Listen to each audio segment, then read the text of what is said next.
Buenos días.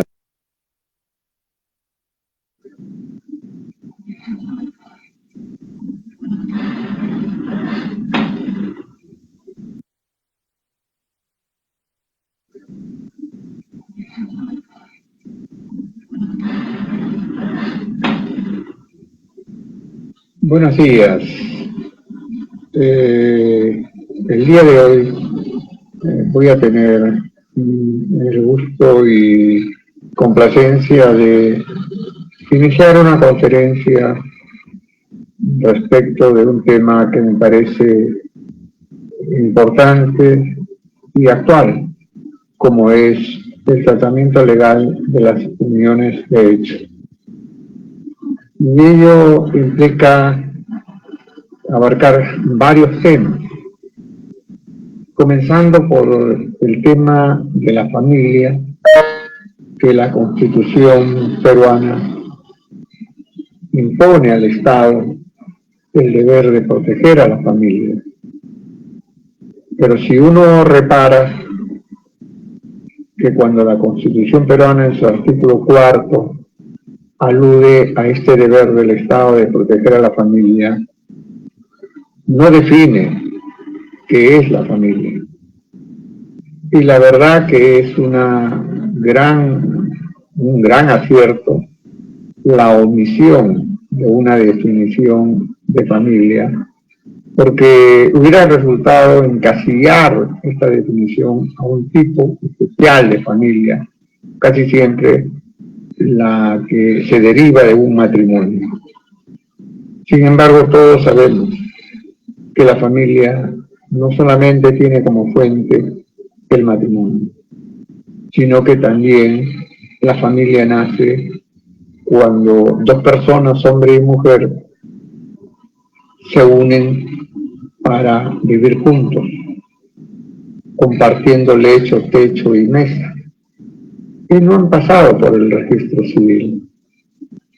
Esta unión de hecho también forma familia, tiene una estructura familiar similar a la del matrimonio.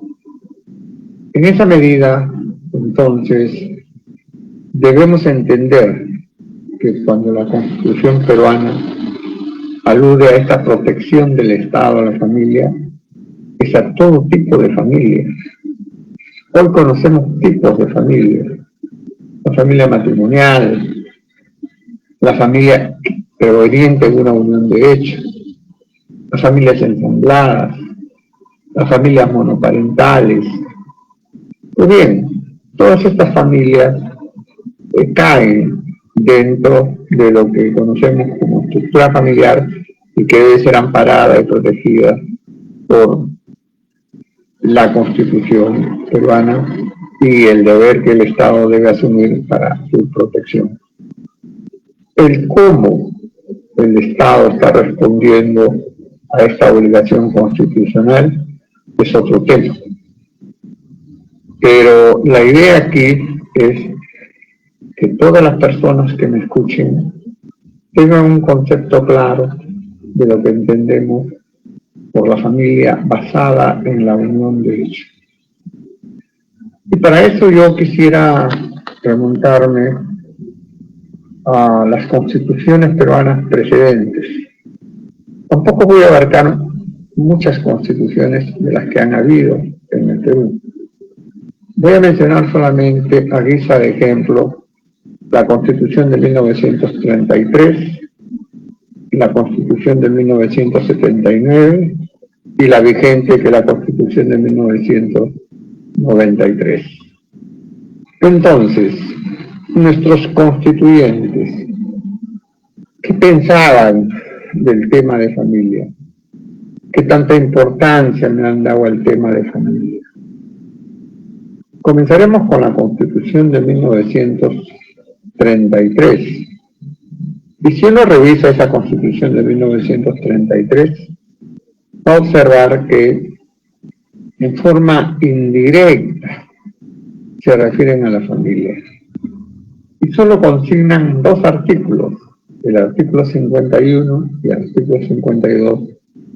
El artículo 51 haciendo descansar en la ley La ley debe proteger el matrimonio, la maternidad y la familia. No se proyecta hacia el deber del Estado, sino simplemente que es una norma legal la que tiene que preocuparse por estos temas. Y en otro artículo está referido como es natural el deber del Estado de proteger a su población infantil.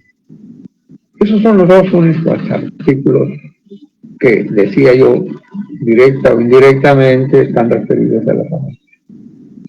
No hay más normas que hagan alusión directa o indirectamente a la familia. Esta Constitución de 1933 tuvo un periodo un poco extenso hasta que llegó la Constitución de 1979. Y cuando yo toco temas de familias relacionados con la Constitución, siempre digo yo que hay que ver el contexto social y político, económico del Estado peruano cuando se promulga una Constitución, ley de leyes, carta magna en todo Estado. Y la Constitución de 1979 vino precisamente porque estaba ya de salida un régimen militar, que lo tuvimos desde 1968 hasta 1979, y este gobierno militar, ya casi con un rechazo popular inmenso, no le quedó otra cosa que, como un acto de despedida, pues obligado por las circunstancias a convocar a una asamblea constituyente. Y esta asamblea constituyente preparó esta constitución social por excelencia, que fue la Constitución de 1979. Y entonces nos preguntamos, esta Constitución de 1979, ¿qué importancia tiene con referencia a temas de familia? Y la verdad nos encontramos con gratamente sorpresa de que esta Constitución de 1979 le dedica todo un título a la familia. De ahí ustedes pueden reparar la importancia y trascendencia que los constituyentes tuvieron sobre la familia. Quizás muy pocos conozcan el hecho de que esta Constitución de 1979 recogió una serie de conquistas sociales que hoy nos parecen moneda corriente, pero que son de una gran importancia. Solamente como ejemplo mencionar que la Constitución de 1979 recoge este deber del Estado de proteger a la familia. La protección a la familia aparece en la Constitución de Weimar, Alemania, 1917, como el deber del Estado de proteger a su familia. Miren cuántos años pasó, 1917, hasta que llegara 1969 y que en nuestra Constitución se reconozca el deber del Estado de proteger a la familia, con lo cual estaba significando la trascendencia e importancia de esta institución familiar dentro de una sociedad. Al final, ¿qué es una sociedad? Es el número de familias que componen precisamente ese ente colectivo llamado sociedad. Entonces las conquistas que trajo esta Constitución de 1979 no solo hace referencia a este deber del Estado, sino que esta Constitución también señala la igualdad de todos los hijos ante la ley. Hasta antes de esa Constitución de 1979, los hijos habían sido clasificados. Hijos legítimos, llamados así, hoy hijos matrimoniales, porque eran hijos habidos dentro del matrimonio. hijos ilegítimos, llamados así, porque habían nacido fuera del matrimonio o llamados hijos extramatrimoniales.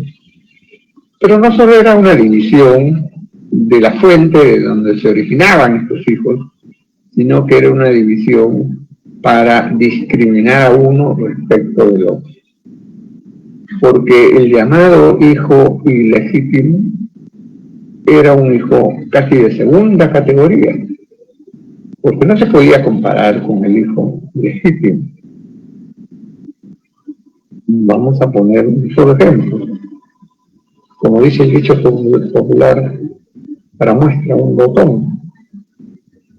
Cuando hablamos de sucesiones, cuando hablamos de herencia, se decía en ese entonces que cuando ocurría la muerte del padre y le sobrevivían al padre hijos legítimos e hijos ilegítimos, entonces el hijo ilegítimo recibía como herencia la mitad de lo que recibía el hijo legítimo.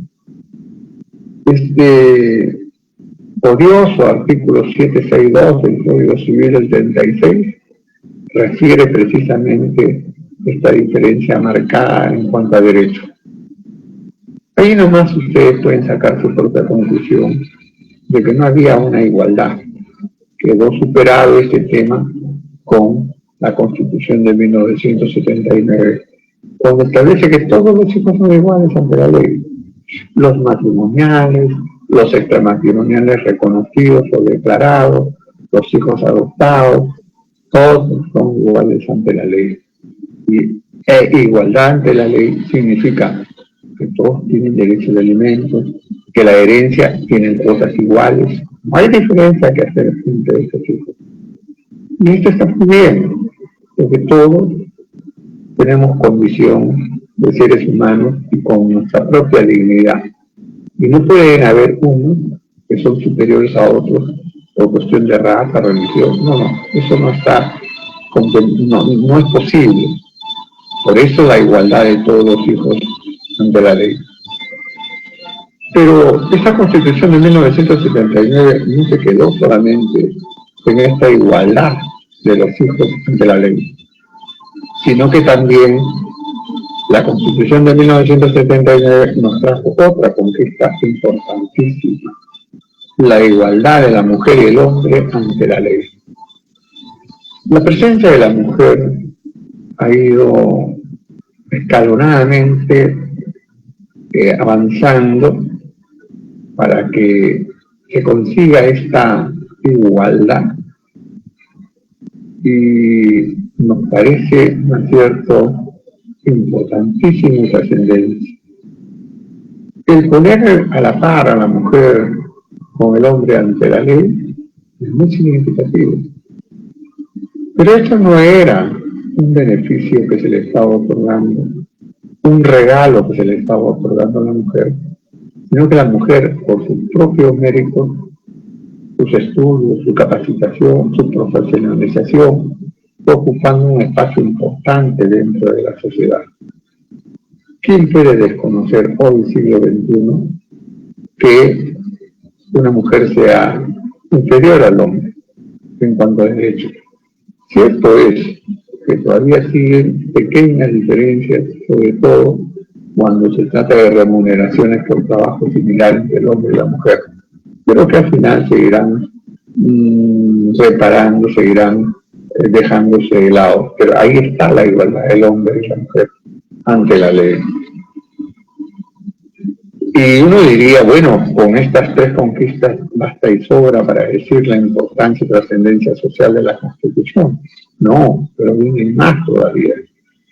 La Constitución de 1979, por primera vez, reconoce lo que se conoce como la unión de hecho. En otras palabras, el concubinato. Y reconocer es algo que existe. No es que la Constitución de 1979 haya creado la unión de hecho. Sabido es que en el Perú siempre ha existido concubinato. Que novedad ninguna. Siempre ha existido familias que lo son pero no había pasado por el registro civil, pero que vivían como tales, cumpliendo todas las obligaciones que tienen los matrimonios, asumiendo los derechos que tienen la pareja casada por matrimonio. Entonces, la Constitución de 1979 lo que hace es reconocer a esta unión de hecho, y ahí queda en el artículo 9 de la Constitución de 1979, cuando establece precisamente que la unión voluntariamente entre un hombre y una mujer que sin estar casados viven como tales, entonces constituye una familia. Ahora bien, y en honor a la verdad, esta unión de hecho fue reconocida por la Constitución de 1979, pero solo en lo que atañe al aspecto patrimonial. Porque como familia que era, pues tenía necesariamente que cubrir sus necesidades, como las tenemos todos. Y cubrir sus necesidades significaba cubrirlas con las rentas que producía uno o los dos. Entonces, con esta actividad económica que desarrolla toda familia, se va generando un patrimonio. En el matrimonio se llama patrimonio social, que es un régimen de sociedades gananciales. En la unión de hecho, el legislador de la Constitución de 1979 lo denomina sociedad de bienes, que se genera a propósito de la unión de hecho. Entonces, el constituyente de 1979 lo que hizo fue dar respuesta a un problema grave que existía en el pueblo peruano con respecto a esas parejas concubinarias.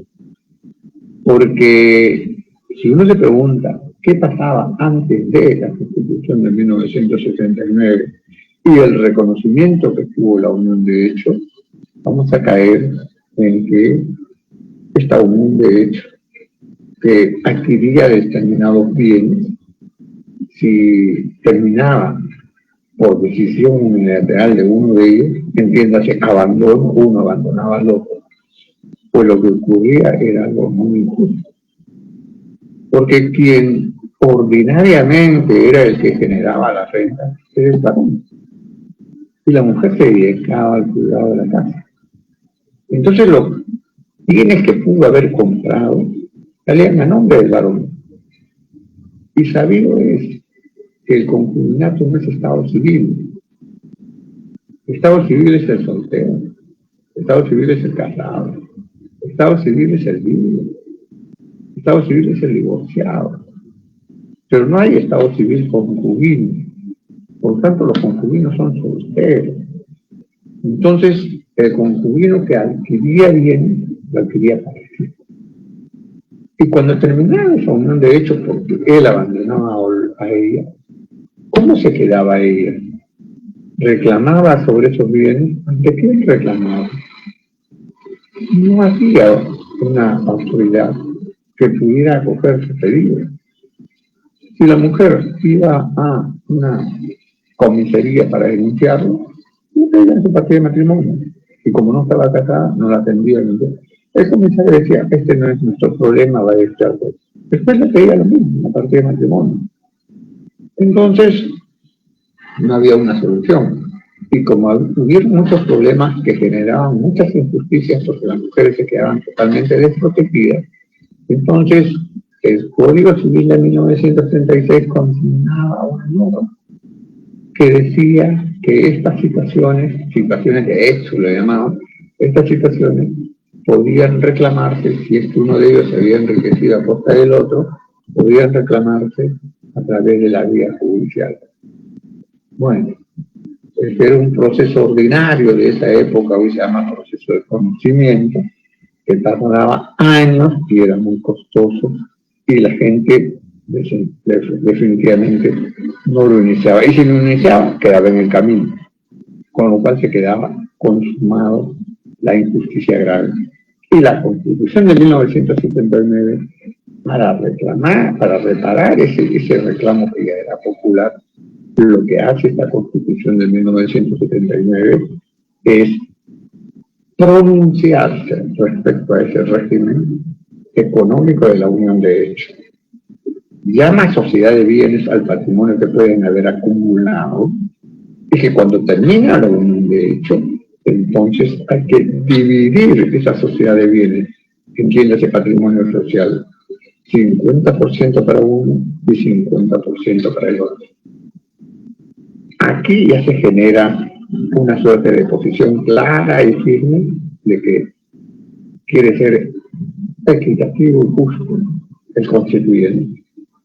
Y lo es porque le da esa salida, porque las normas y las sociedades gananciales del matrimonio se aplican a la unión de hechos.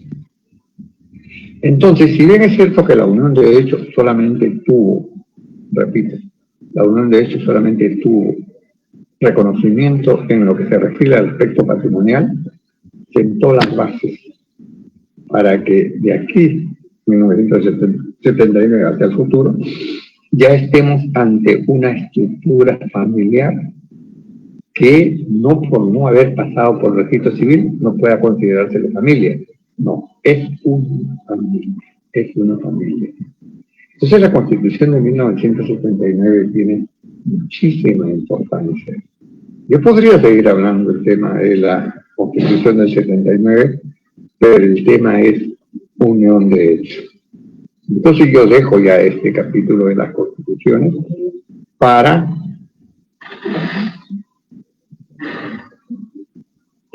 yo entrar a analizar ahora la unión de hechos propiamente dicha.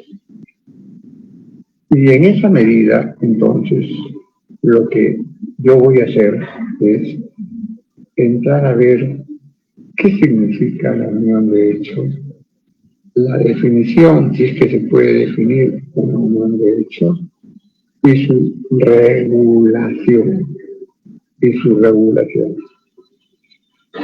Y para eso yo quisiera referirme a lo siguiente. ¿Por qué regular la unión de hechos como familia y darle un tratamiento legal? Porque la Constitución de 1979 se pronuncia sobre este tema, aparte del reclamo popular que yo estaba hablando. Si nosotros nos referimos a los últimos censos que hemos tenido, vamos a ver cómo van creciendo las uniones de hechos, los concubinatos. Y este es un fenómeno social importantísimo. El censo de 1981 arrojó que en el Perú el 12% de la población estaba formada por familias concubinarias.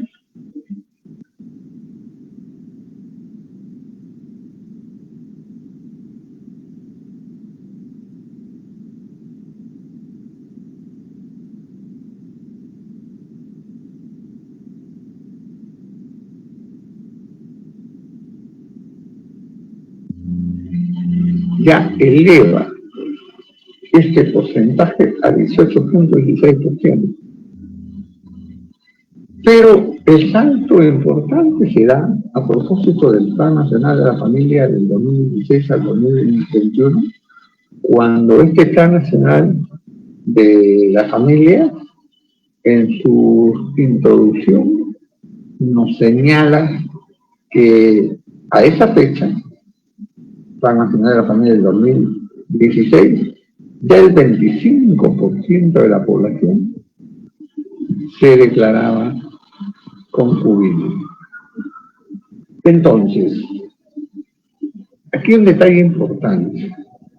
El detalle importante viene por el hecho de que, como todas y todos ustedes saben, el censo, cuando quien está censando y toca la puerta de un hogar y pregunta, y la pregunta que hacen es: ¿ustedes viven aquí? Sí, somos esposos, dice. Y el que hace el censo no pide pruebas, simplemente se queda con la referencia de lo que le han dado a una persona. Entonces, el censo no es muy revelador, porque las personas dicen esposos, cónyuges, porque se sienten tales, pues, porque actúan como tales, aunque eso no se condiga con la verdad, porque no han pasado por el registro civil. Entonces, el censo puede ser un factor en el cual se esté, no digo encubriendo, pero no toma una fotografía real de lo que efectivamente hay en cuanto al número de concubinos. A mí me queda clarísimo que hay muchos más concubinos en el Perú. Y para eso, miren, le voy a dar un detalle. El Plan Nacional de la Familia del 2016 al 2021 refiere que entre el 2007, 10 años, entre el 2007 y el 2000,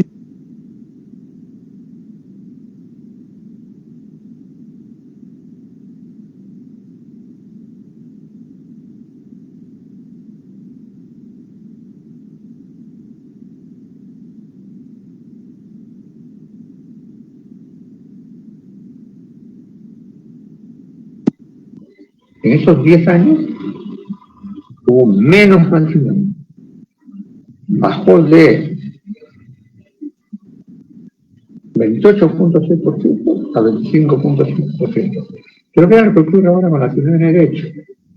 En ese mismo periodo de los 10 años, del 2007 al 2017, los concubinatos, que eran del 24.6%, crecieron a 26.7%.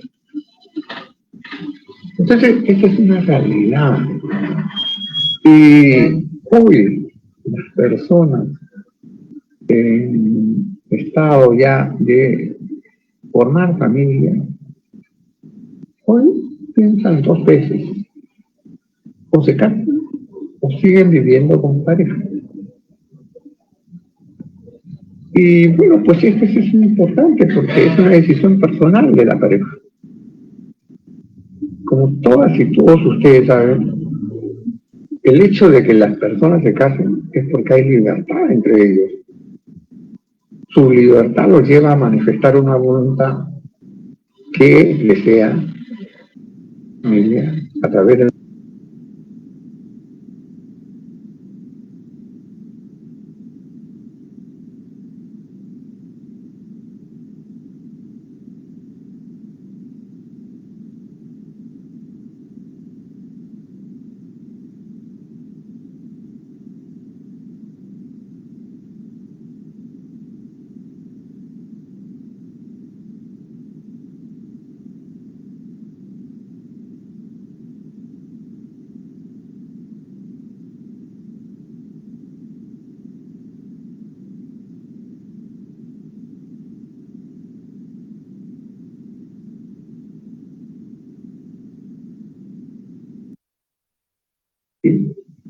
es un hecho que tenemos que reconocerlo.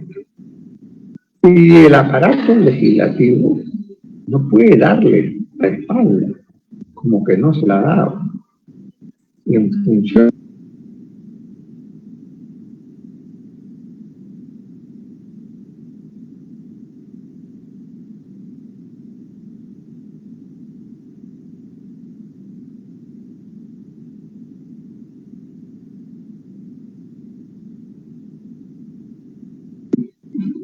una unión voluntariamente concertada entre un hombre y una mujer, libres de impedimentos para casarse y que tienen una vida en común no menor a 2 años. Entonces, de esta definición que hemos dado,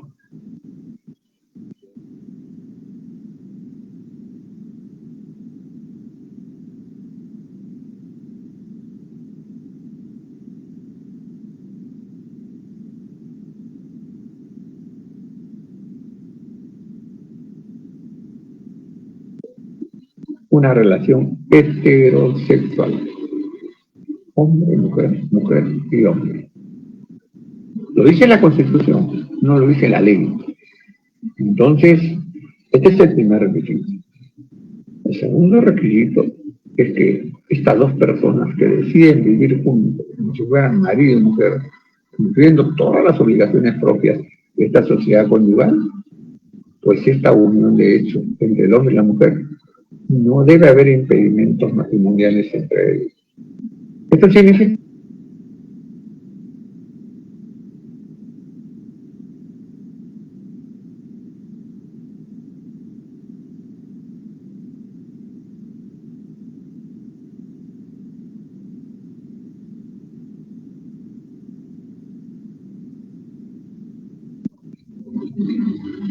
y en tercer lugar, estamos hablando de que esta unión de hecho tiene que tener una vida en común no menor a 2 años. ¿Qué entendemos por vida en común? Es decir, si la unión de hecho se equipara a la familia que ha pasado por el matrimonio, y en el matrimonio existe el deber de cohabitación, pues la unión de hecho también tiene esta obligación de que el hombre y la mujer vivan en un hogar, y esta convivencia tiene que ser permanente, directa, ininterrumpida. El plazo de los 2 años lo ha puesto la ley, Código Civil, no menor a 2 años. Entonces, esto significa que hay un deseo, una intención. El acto volitivo está muy presente ahí, la voluntad de vivir juntos. Si se cumple con estos 3 requisitos, estamos hablando entonces de que estamos ante una unión de hecho. Claro está que las resoluciones del Tribunal Constitucional a propósito del reconocimiento de la unión de hecho nos habla también de los elementos característicos para estar presente ante una unión de hecho. Ya les he mencionado, una unión de hecho se comparte techo, lecho y mesa. El Tribunal Constitucional dice compartir habitación, lecho y techo. Es lo mismo.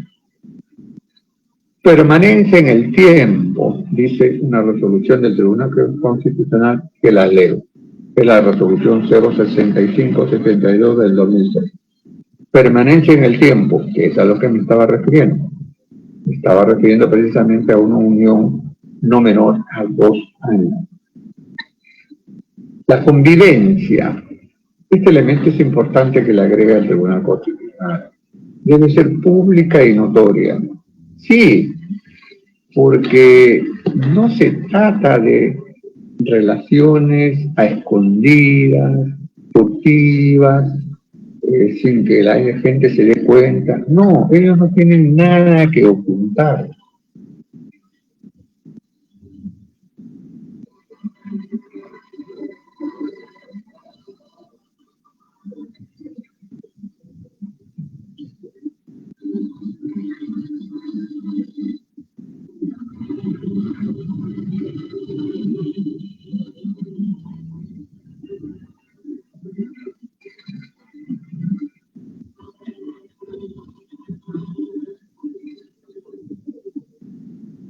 Ellos no tienen nada que ocultar. Aquí lo que está pasando es que esta pareja que está viviendo como marido y mujer, esta pareja lo hace pública. La notoriedad es clarísima que ellos, al lado de sus vecinos, comparten como, sí, se presentan como como esposos, como cónyuges. Ellos no están viviendo, nosotros somos convivientes. Los terceros, los que viven, los que conocen a esa pareja, no dudan en absoluto de saber que están ante una pareja de casados. A eso se habla, o a eso se refiere el Tribunal Constitucional cuando se dice que debe ser público y notorio. Entonces, un tema que queda pendiente, pero que yo creo que ya está superándose con respecto a estas obligaciones que tiene la unión de hecho, está referido a los temas de orden personal. Porque si bien es cierto, como yo les he mencionado, la Constitución de 1979 establece que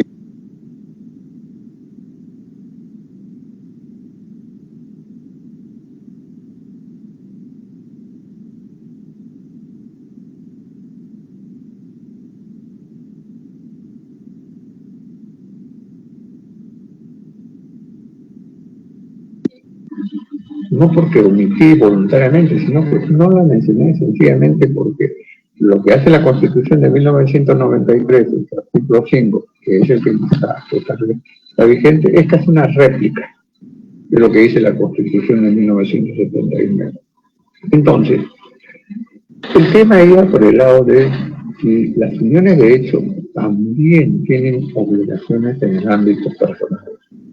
Ya sabemos que cuando dos personas contraen matrimonio, los deberes que nacen en el ámbito personal son el deber de cohabitación, asistencia y fidelidad. La verdad, yo no tengo ninguna duda de que esos deberes también se dan en la unión de hecho.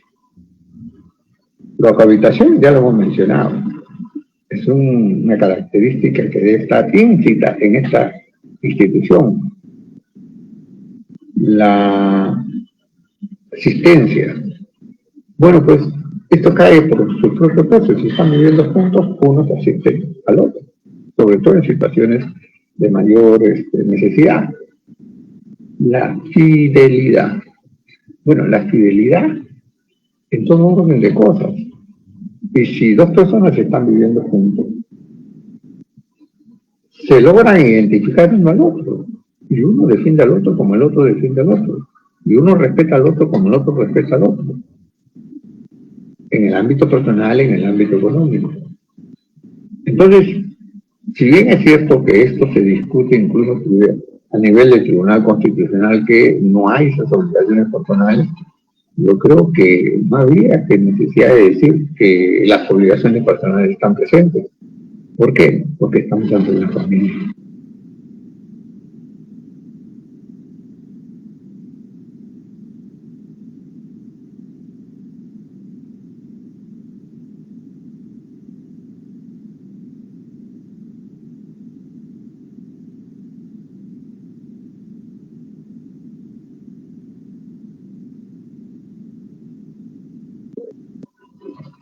Veamos ahora cómo se reconoce una unión de hechos. Porque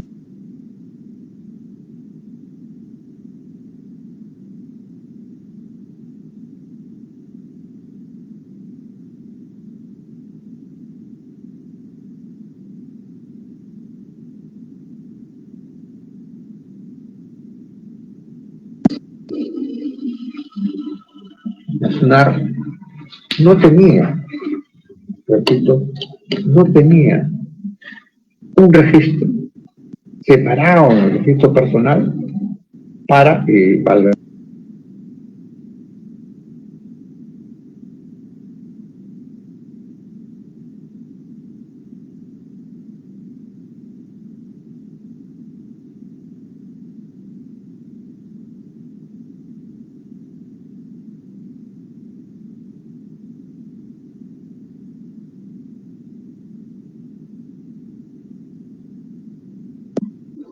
Que son los notarios los encargados de declarar una unión de hechos. El trámite es muy sencillo. Si la pareja está de acuerdo en inscribir su unión de hechos, pues una simple solicitud, firmada por los dos, con dos testigos, y con documentos que acrediten la antigüedad de su unión de hechos. Se presentan ante el notario publicita un extracto de esa solicitud, no hay oposición alguna, el notario declara la unión de hechos y pasa partes al registro para que se inscriba. Y en el registro personal, como una suerte de apéndice, que ahí queda inscrita la unión de hechos. Eso es importantísimo para los reconocimientos de beneficios legales que voy a mencionar más adelante. Ahora bien, pero eso tiene que ser consensuado. No puede ser que uno solo vaya al registro, al notario y decir, quiero escribir mi nombre de derecho. No, tienen que ser los dos. Entonces la pregunta que cae acá de madura es, ¿qué pasa si uno solo quiere escribirlo y el otro no? ¿O qué pasa si es que viviendo juntos nunca llegaron a escribir su nombre de derecho y muere uno de ellos? Pues bien, la salida está en el hecho de que esta unión puede ser registrada a petición de los dos ante el notario y luego en registro. Pero si no hay consenso, entonces el interesado, la interesada, puede recurrir a la vía judicial para que la vía judicial pueda declarar que estamos ante una unión de hechos. Y al estar ante una unión de hechos, entonces se emite una resolución y esa resolución va a terminar con un oficio del juez al registro para que los escriba la unión de hechos. Lo mismo ocurre cuando habiendo muerto uno de ellos en concubinato, el sobreviviente de la unión de hechos, entonces puede solicitar al Poder Judicial que declare la existencia de esta unión de hechos, que ya terminó porque murió uno de ellos, pero que ha habido unión de hechos por el tiempo. La data es importante de cuándo comenzó esta unión de hechos, y ese oficio se remite al registro para que el registro lo escriba como unión de hechos. Entonces, inscrito ya la unión de hechos por notario o por declaración judicial, ya estamos ante la presencia clara de una unión de hechos. En una situación de esta naturaleza, entonces uno dice, bueno, ¿y para qué nos escribimos como unión de hechos? ¿Para qué vamos al Poder Judicial para que nos declare como unión de hechos? Ya lo dije, y hace un rato, cuando comencé yo la exposición, mencioné que esta unión de hechos tiene que terminar algún día. Y al terminar la unión de hechos, entonces esta sociedad de bienes, entiéndase, este patrimonio social que han formado a lo largo de su vida concubinaria, pues se tiene que vivir 50% para uno y 50% para el otro. Así de sencillo. Ahí tienen ustedes ya un beneficio del por qué inscribir y por qué declarar la unión de hechos. Sin embargo, leyes posteriores están reconociendo mayores derechos a la unión de hechos. Y por ejemplo, estamos hablando de que el 2013, el 17 de abril del 2013, en el Perú se expide la ley 30.007. Y esta ley está referida a que hay herencia entre los concubinos, entre la unión de hechos. Esto significa que el Perú, siempre a la saga en este tipo de logros o conquistas sociales, el Perú reconoce que fuente de herencia no solo es el matrimonio, que fuente de herencia también es la unión de hechos. Entonces, el concubino sobreviviente de la unión de hechos hereda a su pareja, a su mujer o a su marido, sería pues a su compañero o a su compañera. Y el tema es amplio, porque la herencia entre los concubinos se ha tratado de tal forma que, sin temor a equivocarme, yo les digo, el sobreviviente de la unión de hechos se ha puesto a la par del cónyuge viudo. Si el cónyuge viudo o la cónyuge viuda tiene los derechos que la ley le reconoce, y una serie de derechos, el de ser una heredera del causante, el que murió, de 3 órdenes, que concurre con los hijos del causante, así no sean sus hijos, concurre con los padres del causante. Y si no hay hijos, y si no hay padres del causante, hay que felicitar a la cónyuge, porque la cónyuge se queda con todo el patrimonio. Pues los que me están escuchando, les digo lo siguiente. Eso mismo que he hablado yo del viudo o la viuda, se aplica para el sobreviviente de la unión de hecho. Igual, que la cónyuge es una heredera forzosa, la concubina también es una heredera forzosa. Y como tal tiene su cuota legitimaria. Que la cónyuge tiene el derecho de habitación vitalicio sobre el inmueble que fue la casa conyugal. Es decir, murió el marido, la viuda se queda sola y tiene el derecho de seguir viviendo en esa casa hasta el resto de su vida. Derecho a habitación vitalicio, pues también lo tiene la cónyuge, la sobreviviente de la unión de hecho. Como verán ustedes, se ha puesto casi a la par del matrimonio en cuanto se refiere a herencia. Pero también les ha dado una potestad a los concubinos de poder adoptar. Antes no era posible que la unión de hecho pueda adoptar a un niño o una niña. Hoy la posibilidad está dada. De forma clara.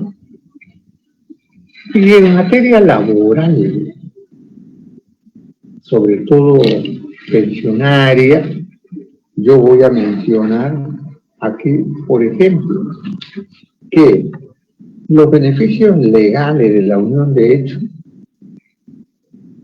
pensionarios y jubilación, de acuerdo al Decreto Supremo 00498, Economía y Finanzas, estamos hablando de que para el concubino, para la concubina, o sea, para el sobreviviente de la unión de hecho, el 50% de la CPF y sus intereses. Okay. El Decreto Supremo 00197, beneficiario del seguro de vida a cargo del empleador, 688, Decreto Legislativo, artículo 1. Pues todos estos beneficios los tiene el concubino o la concubina. Y en esa medida, entonces, se sigue avanzando en concederle derechos a la unión de hecho, porque se sabe que estamos de una familia. Uno se pregunta, ¿y cómo termina la unión de hecho? Bueno, la unión de hecho termina con muerte de uno de ellos. Está clarísimo. Ahí ya no hay más unión de hecho. En esa medida, entonces, si muere uno de ellos, tenemos que liquidar esa sociedad de bienes. 50% para el sobreviviente y el otro 50% que le hubiera correspondido a la hora ya muerto, ya dejó de ser sujeto de derecho. Ese otro 50% constituye la herencia que está dejando a la que va a concurrir su sobreviviente, seguro con hijo. Pero también termina la unión de hecho por decisión de los dos. Porque si libremente los dos decidieron formar familia, libremente pueden ellos separarse y decir, bueno, hasta aquí nomás van, la unión de hecho. No hemos tenido suerte, no nos comprendemos. Entonces, si todavía están en buena comunicación, se dan la mano cada uno y se va para su lado. Terminó la unión de hecho. En esa medida, cuando ha habido un consenso de que ya la unión de hecho no vaya más adelante, lo que va a ocurrir simplemente es 50% del patrimonio social de la sociedad de bienes para uno y para el otro. Pero puede ocurrir de que la unión de hecho termine por decisión unilateral de uno de ellos. Aquí el legislador pues como que se ha adornado, es muy exquisito, ¿no? Dice decisión unilateral. ¿Por qué no dijo abandono? Y es eso, es mucho más claro, ¿no es cierto?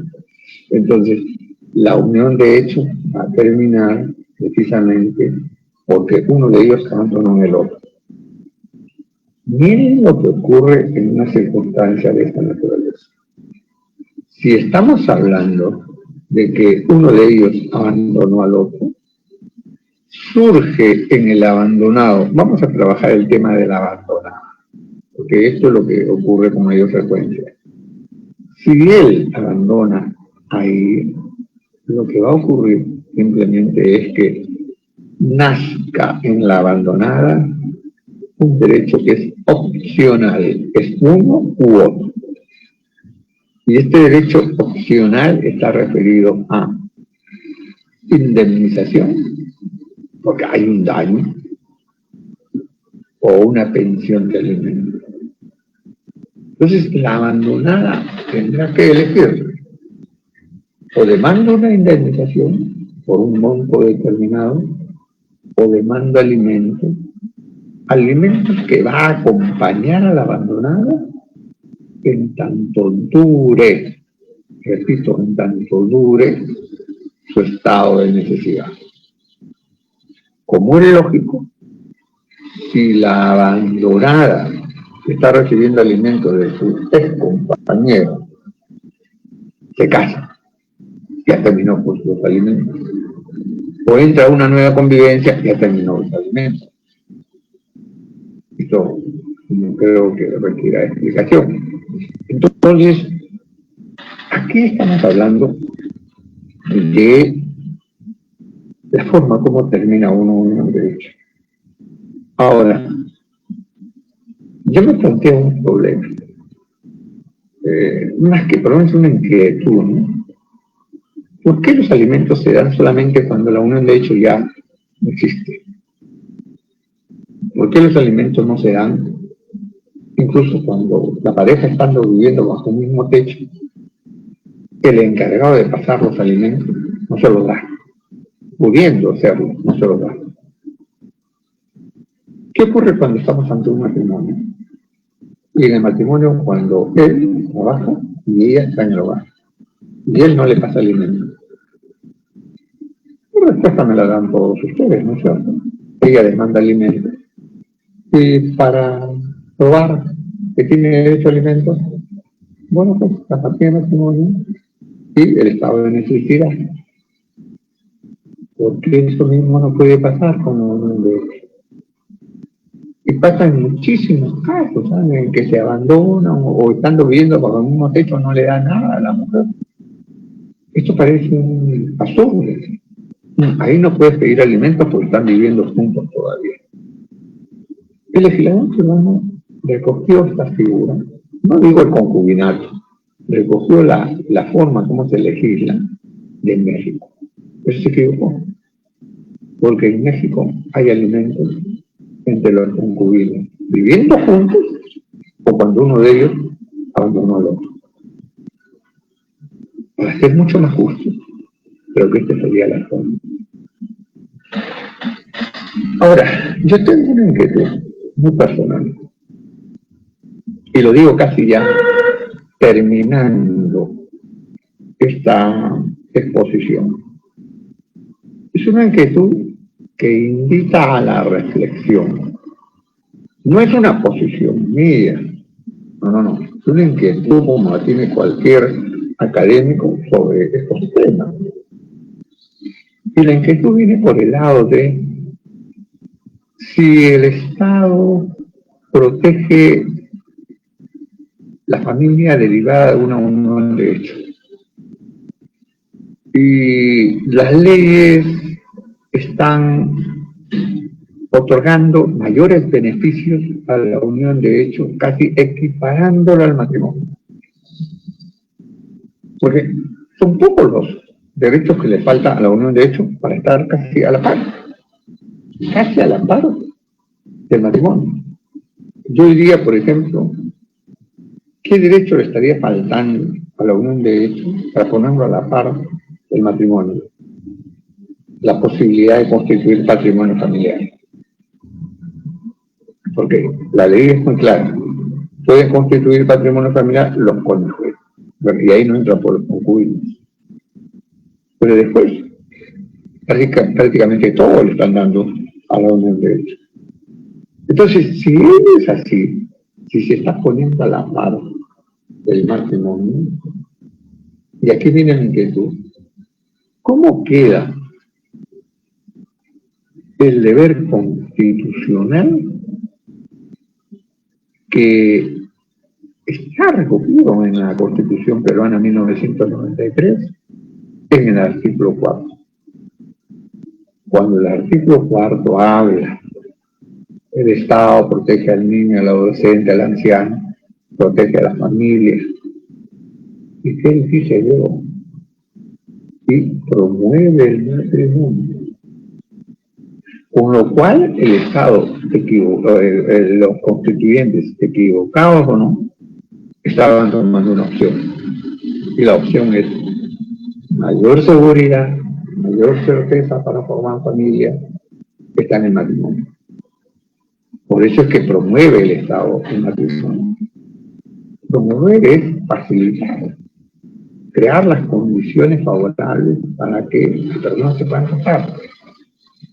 De ahí la existencia de lo que ustedes conocen como los matrimonios masivos, los matrimonios comunitarios y todo. Las dispensas que otorga para que la gente que no tiene documentos se pueda casar. Entonces yo digo, pero si están concediendo beneficios más, ojo, yo no me estoy oponiendo a los beneficios, ¿sabes? Me parece que están totalmente acertados. Beneficios más el concubinato, poniéndola a la par del matrimonio. Entonces, ¿cómo se condice esto con la promoción del matrimonio? Esta es la inquietud. Ustedes sacarán sus propias conclusiones. Y para concluir con el tema, porque a lo largo de la exposición ustedes me pueden haber escuchado hablar de la unión de hecho, concubinato, unión de hecho. Y quizás algunas de las personas que me escuchan puede plantearse el tema, bueno, el profesor también lo que está diciendo es, ¿la unión de hecho es igual al concubinato? ¿O es diferente? Miren, el género es la unión de hecho. Y la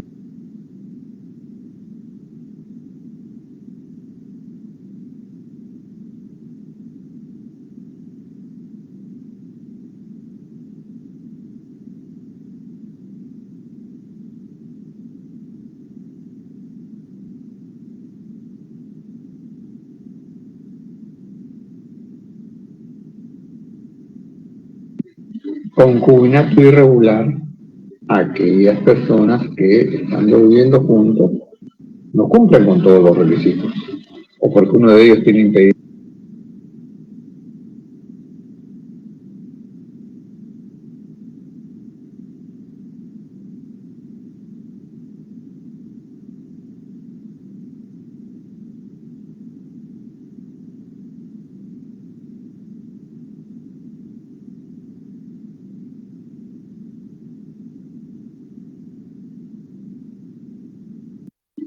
Eso es una unión civil. Entonces, cuando estamos hablando de la unión de hecho es, como dice la Constitución, hombre y mujer. El concubinato es hombre y mujer, correcto.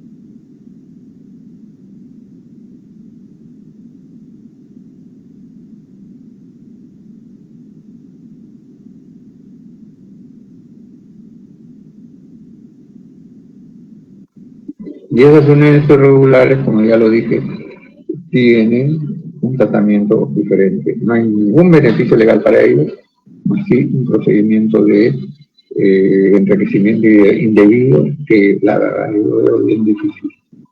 Bueno, muchas gracias y espero que estos conceptos se hayan quedado claros. Hasta otro momento. Buen día.